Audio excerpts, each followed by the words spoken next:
Emma's voice trembled. "Harris, don't turn around, because someone is standing right behind you." Harris froze. His heart pounded so loudly that he could barely hear anything else. He wanted to turn around, but he remembered the warning from the phone call. "Don't open the door." Slowly he closed his eyes. The freezing air became even colder. Then, he heard breathing. Not Emma's, someone else's. It was standing only inches behind him. A deep whisper echoed through the room. "You finally came back," Emma suddenly screamed. Harris could no longer control himself. He turned around. No one was there. The hallway was empty, but the wooden floor was covered with wet footprints leading toward the basement door. The basement, neither of them had opened it since moving into the house. The old rusty key from the black bag suddenly slipped from Harris's hand and landed directly in front of the basement door. Emma stepped back. "We're leaving." "Right now!"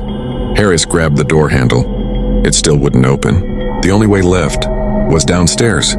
The footsteps began again. Step, step, step. This time, they were coming from inside the basement. The rusty key slowly began shaking on the floor.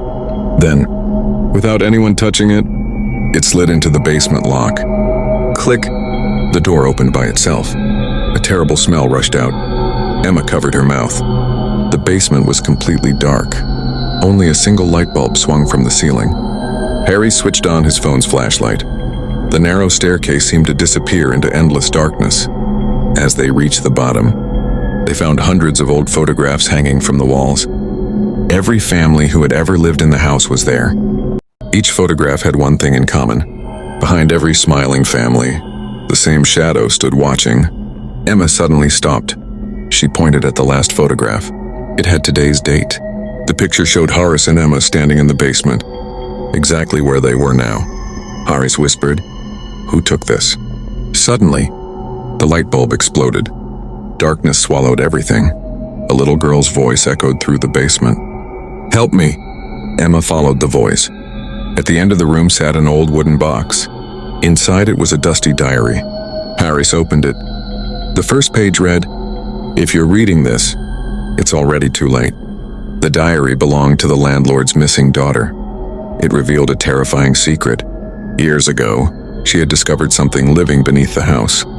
Not a ghost, not a human, something that copied people's voices, their faces, and finally, their lives. It first called them, then made them open the door. After that, no one ever escaped. Just then, Emma slowly turned toward Harris. Her face looked strange. She smiled, a smile she had never smiled before. In a cold voice, she asked, "Harris, don't you recognize me?" Harris stepped backward. His flashlight began flickering. Emma's eyes turned completely black. The real Emma's voice suddenly came from the darkness behind him. "Harris, run!" He looked ahead again. The person standing before him wasn't Emma anymore. It smiled and whispered, "You're next."